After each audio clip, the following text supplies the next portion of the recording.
दर्शकों, कितनी जल्दी समय बीतता है और जल्दी ही हमें देखने को मिल रहा है कि हमें अभी जनवरी की शुरुआत की थी कि अब देखते-देखते हम मध्य साल के पड़ाव में पहुँचने वाले हैं। तो आज के वीडियो में हम अपनी मासिक राशि फलादेश श्रृंखला की शुरुआत कर रहे हैं जून मास के लिए, क्योंकि जल्दी जून का महीना शुरू होगा और ये हम ज़रूर जानना चाहेंगे कि जो ये जून का महीना हम सबके लिए कैसा रहेगा। अब तो काफ़ी ग्रहों की जो परिवर्तन की शुरुआत तो हो चुकी है, अब धीरे-धीरे इनका परिणाम आपको अपने जीवन में देखने को मिलेगा। जून में जो राशि परिवर्तन होगा उसका जो प्रभाव आपको अपने जीवन के प्रत्येक क्षेत्र में देखने को मिलेगा, उसे हम पूरा समझाने का प्रयास करेंगे, जिसमें आपका स्वास्थ्य है, प्रेम संबंध है, शिक्षा करियर है, कार्यक्षेत्र है, व्यवसाय है, साथ ही विवाहित जीवन है। साथ ही हम आपको कुछ आसान उपाय भी बताते हैं, तो वीडियो के अंत तक आप जरूर बने रहें। हरे कृष्ण दर्शकों, वैदिक एस्ट्रोकेज में आपका स्वागत है। मैं ज्योतिष आचार्य पूजा। तो पहली राशि मेष की चर्चा हम करेंगे आज के वीडियो में। तो यदि आपकी जन्म की राशि मेष है या लगन है, तो आप इसके अनुसार देख सकते हैं जो स्थिति बनने जा रही है वो इस प्रकार है। जून के महीने में लगन में शुक्र गोचर करते हुए शुरुआत करेंगे। द्वितीय भाव में बुध के साथ सूर्य रहेंगे। तृतीय भाव में बृहस्पति रहेंगे। मंगल और चंद्रमा जो शुरुआत कर रहे हैं, चंद्रमा अपनी वो चतुर्भाव में कर रहे हैं, साथ ही मंगल भी यहाँ पे जो है गोचर कर रहे हैं। तो यहाँ पे शुरुआत में नीच भंग तो आप देखेंगे। केतु आपके पंचम भाव में गोचर कर रहे हैं, शनि आपके द्वादश भाव में और राहु आपके एकादश भाव में गोचर कर रहे हैं। अब आप इसमें कुछ परिवर्तन देखेंगे। बुध 6 जून को मिथुन राशि में प्रवेश कर जाएंगे, यानी कि अपनी ही राशि में प्रवेश कर जाएंगे। यहाँ पे बृहस्पति के साथ इनकी युति रहेगी। मंगल 7 जून को सिंह राशि में प्रवेश कर जाएंगे, यहाँ पे केतु के साथ इनकी युति रहेगी। सूर्य 15 जून को राशि परिवर्तन करेंगे, ये भी मिथुन राशि में प्रवेश कर जाएंगे। बृहस्पति बुध और सूर्य का मेल रहेगा तृतीय भाव में। और तो बुध पुनः राशि परिवर्तन करेंगे और 22 जून को ये कर्क राशि में यानी आपके चतुर्भाव में आ जाएंगे। और शुक्र राशि परिवर्तन करेंगे 29 जून को ये वृषभ राशि में आ जाएंगे, यानी शुक्र जो है आपके द्वितीय भाव में आ जाएंगे। तो ये जो परिवर्तन आप देखेंगे जून के महीने में देखेंगे। अब इसका जो प्रभाव आपको देखने को मिलेगा उसका विवेचन देने से पहले मैं आपसे एक निवेदन करना चाहूंगी। बहुत ही छोटी सी रिक्वेस्ट है कि आप हमारे चैनल को सब्सक्राइब करें और बेल नोटिफिकेशन जरूर प्रेस करें, ताकि हमारे आने वाली वीडियो की जानकारी आप तक पहुंच सके। इसके अलावा हमारी वीडियो को लाइक और शेयर करना बिल्कुल ना भूलें। तो हम शुरुआत करते हैं स्वास्थ्य से। देखिए, स्वास्थ्य की बात करेंगे तो शनि द्वादश भाव में गोचर कर रहे हैं, जो कि एकादश भाव के स्वामी हैं, लाभ के स्वामी हैं और आपके द्वादश भाव में गोचर कर रहे हैं, क्योंकि दशम भाव के भी स्वामी हैं। तो ये स्थिति थोड़ी सी आपके लिए विपरीत रह सकती है। कुछ खर्चा नुकसान में आप कुछ लंबा कह सकते हैं कि गैप देख सकते हैं, जिसके कारण कुछ स्थिति आपके लिए विपरीत रह सकती है, कुछ असमंजस में रह सकती है और थोड़ा सा आपको अपसेट भी कर सकती है। शुक्र का लगन में गोचर करना कहीं ना कहीं अपने आप को संभालने का प्रयास कर रहे हैं। इसके अलावा अगर हम समझे तो द्वितीय भाव में सूर्य और बुध का गोचर करना आपकी वाणी थोड़ी अनियंत्रित हो सकती है। बोलचाल आपकी थोड़ी सी कह सकते हैं कि क्रोधपूर्ण हो सकती है, या आप किसी की सुनना पसंद नहीं करेंगे। नीच के मंगल का चतुर्भाव में गोचर करना, हृदय के मरीज थोड़ा सा अपना अच्छे से ध्यान रखें। कुल मिला के आंखों की या शुगर की समस्या आपको देखने को मिल सकती है। पुरानी कोई समस्या आपको लगातार परेशान कर सकती है, क्योंकि शनि की दृष्टि आपके छठे भाव में भी पड़ेगी। इसके अलावा अगर हम समझे तो आपके शनि की दृष्टि जो नवम भाव में पड़ेगी, तो कुछ यात्राओं के कारण कुछ नुकसान या हानि आपको देखने को मिल सकता है। थोड़ा सा आपको सावधान रहने की आवश्यकता है। हो सके तो मेडिटेशन आप करें, तो जितना भी तनाव आपके जीवन में है उससे आपको मुक्ति मिलेगी, क्योंकि शनि द्वादश भाव में बैठ के नींद की समस्या भी देता है। तो ऐसे में मेडिटेशन करना या ध्यान करना अनिवार्य हो जाता है। अब शिक्षा और करियर की हम बात कर लेते हैं। केतु थोड़ा सा आपके लिए चैलेंजिंग रह सकता है। अब ये पूरे वर्ष में रहेगा। केतु यहाँ पे बैठ के आपको कहीं ना कहीं आपके काम में, आपकी पढ़ाई में, आपकी प्लानिंग्स में, आपकी इच्छाओं में या आपकी दूरदर्शिता में ये अंकुश लगाते नजर आ सकते हैं। कहीं ना कहीं कुछ डिटैचमेंट पढ़ाई से महसूस कर सकते हैं। खाना पूर्ति करते नजर आ सकते हैं।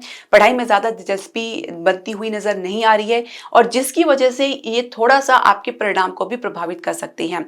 अपेक्षाएं बहुत ज़्यादा रहेंगी। मित्र मंडली आपको कहीं ना कहीं गलत दिशा में भटका सकती है। तो ऐसे में सही मित्र का चुनाव करना बहुत ज़रूरी है। यदि कोई मित्र नहीं भी है तो भी आप स्वयं में अपने आप को इतना परिपक्व बनाएं कि आपको किसी की आवश्यकता नहीं है, क्योंकि सारा फोकस आपको अपने भविष्य में, अपनी पढ़ाई में लगाना है।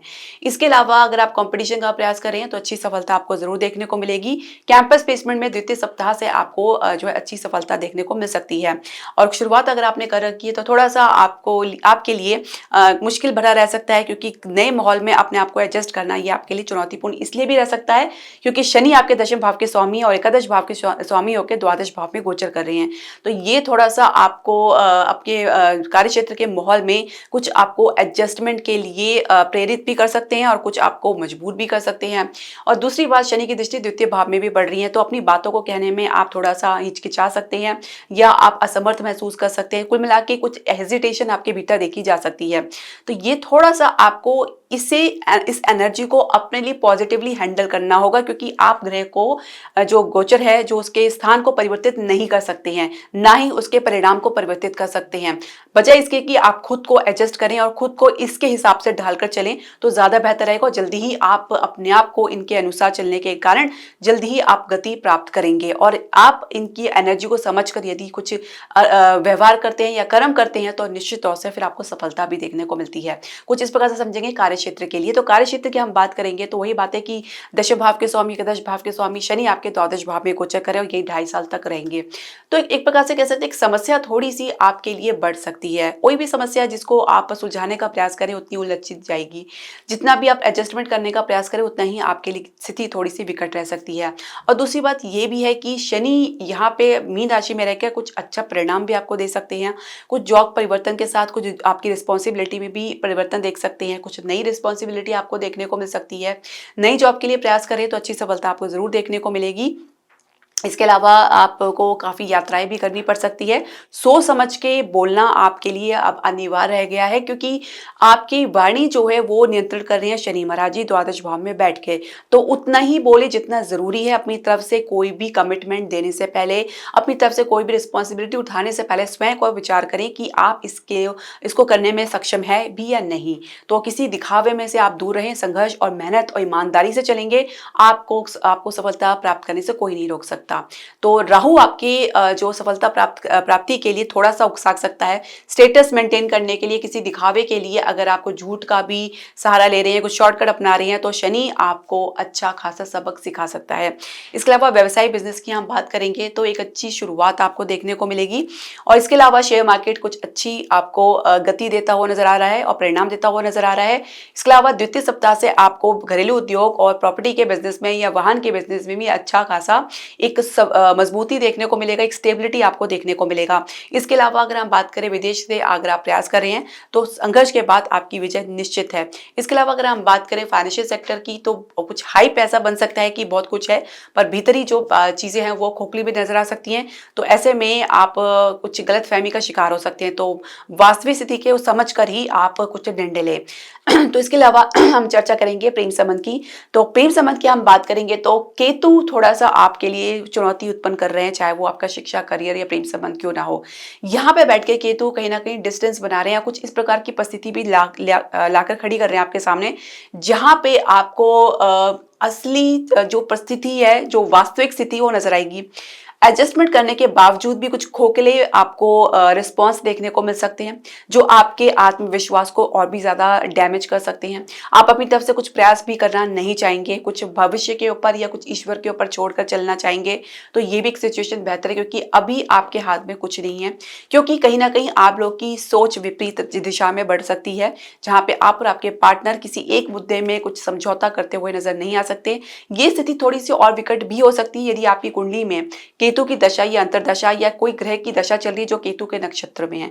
तो ये तीनों चीजें आपको समझनी होगी। इसके अलावा विवाह की चर्चा अगर चला रहे हैं या चल रही है परिवार में तो कुछ सफलता मिलती हुई नजर आ रही है। इसके अलावा विवाहित दंपति की हम बात करें तो एक बैलेंस बनाकर आप चलने में विश्वास कर रहे हैं, साथ में परिवार और अपने जीवन साथी को साथ लेकर चलने का प्रयास कर रहे हैं। कहीं ना कहीं दोनों के बीच में एक सामंजस्य बैठाने की भी पूरी कोशिश कर रहे हैं और इसमें आप काफी हद तक सफल भी होते नजर आ रहे हैं। संतान प्राप्ति के लिए थोड़ा सा आपको ईश्वर की शरण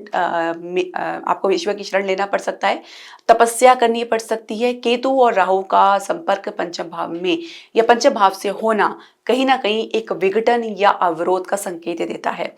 तो ऐसे में आपको इनके जो दुष्परिणाम है या इनकी जो छाया को समाप्त करने के लिए आपको ईश्वर की शरण लेना हो सकता है और आप हो सके तो संतान गोपाल का पाठ कर सकते हैं। संतान के साथ भी कुछ डिस्टेंस आपको देखने को मिल सकता है।